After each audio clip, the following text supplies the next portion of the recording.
como é que é a sua estratégia hoje para se proteger perante ao real? Por que eu digo isso? Porque para mim, no médio e longo prazo, o dólar ele vai continuar valorizando sobre o real. Isso já aconteceu na Venezuela, na Argentina, na Turquia. Você até fez uma indagação bem interessante, que me deixou até um pouco com dúvida nessa pergunta que eu ia fazer. Você falou na desdolarização do dólar, né?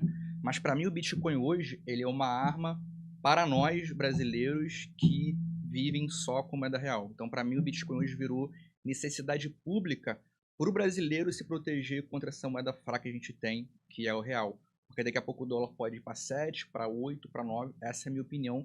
E eu acredito que o Bitcoin ele entra nesse portfólio meio que para dolarizar também, mas para tirar esse risco do Brasil.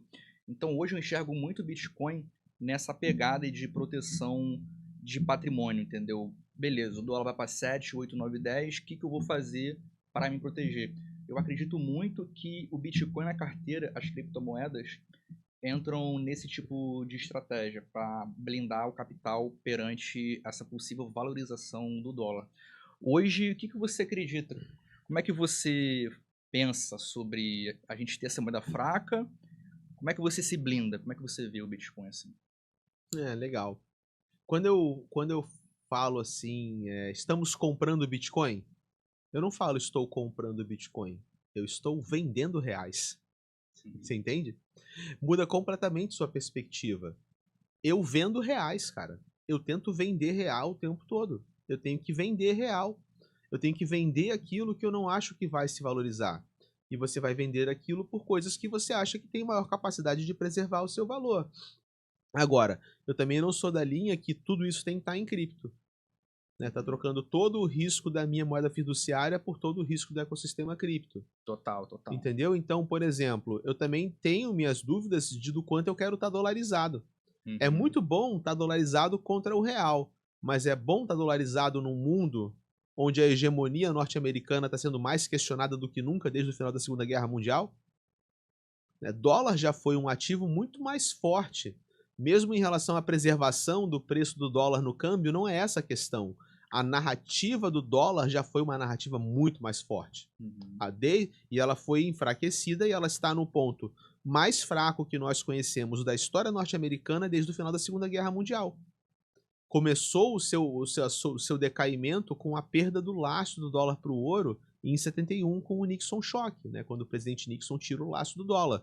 Desde então, a dívida norte-americana vai para a casa das galáxias, escala até 37, sei lá, 38 trilhões de dólares de dívida, e você vê, tá, qual que é a força dessa moeda? Frente ao real, ela é forte. Mas no Uhum. cenário macroeconômico e geopolítico global é forte, é muito menos forte do que era antes. Uhum. Então eu também não sou tão fã de dólares. Hoje, por exemplo, quando eu falo do meu caixa, 20% eu falo que tá em caixa, né? Uhum. Parte do meu caixa tá em ouro, Ah, eu tenho muito ouro também. entendeu? Parte do meu caixa eu considero o bloco em E ouro. vai muito bem, obrigado, né? Mas O muito bem, ouro. obrigado. Bota contra o dólar. Bota o ouro contra o dólar. Uhum. Tá melhor. Então, assim, o dólar, como o real tá apanhando pro dólar, o dólar tá apanhando pro ouro, O euro também um pouquinho, né? né? E num cenário Você de. considera que o dólar vai bater 7, 8, 9, 10? Ah, cara, eu não faço a menor ideia, né? Porque isso é muito da galera de economia, né? Eu não sou economista, né? Eu não faço Depende do essas geopolítico projeções. também. É. Mas se eu já vendi dólar, se eu já vendi real, não é uma preocupação. Eu já vendi real, Uhum. né? E eu tô exposto em ativos onde eu quero acompanhar esse ativo versus o dólar. Se o dólar ganha, esses ativos vão ganhar, porque eles são indexados em dólar. Para mim já está resolvido o problema ali, entendeu? Agora, eu também não quero ter super exposição em dólar. Se eu for virar depois, no final do mercado de alta, virar 80-20, 80 volátil, 20 estável para 60-40, eu não vou querer que meus 40% de caixa sejam todos em dólar. De maneira alguma. Entendeu? Você prefere ter em altcoin, ou em euro, ou em Tem ativos que, não, tem na. que ser estável, cara. Eu iria para metais preciosos, ou talvez comprasse um imóvel, por exemplo, com Uhum. parte daquele caixa, entendeu? Porque, cara, você tem que ter diversificação. Aí Total.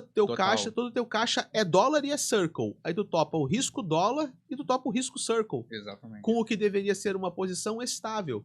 E se a gente tem uma crise global e o teu dólar começa a perder poder de compra e você vive de aluguel? E aí? Você vai topar não ter onde morar porque você fez a escolha errada? Cara, eu acho que pelo menos ter um imóvel meu, eu quero ter, sacou? Eu ainda não tenho, nas condições que eu gostaria de ter um imóvel legal pra minha família, pra eu saber, cara, haja o que houver, essa chave de casa é minha. Claro que aqueles vão argumentar que no Brasil você não tem de fato o seu imóvel, né? É óbvio, cara, você vai topar o risco do governo sequestrar teu imóvel. Você vai correr o risco da segurança pública não garantir o direito da propriedade privada. Sempre tem risco. Mas enquanto nós tivermos um governo e pelo direito à propriedade privada e o seu imóvel for seu, você vai ter um lugar para morar sem ter que pagar aluguel, sem ter risco de despejo, né? E isso para mim faz parte de estabilizar as coisas. E não só, cara, tochei todo o meu caixa em Circle, isso aqui tá numa carteira na Binance e você topa todos os três riscos ao mesmo tempo, risco corretora, risco dólar e risco stablecoin, né? Uhum.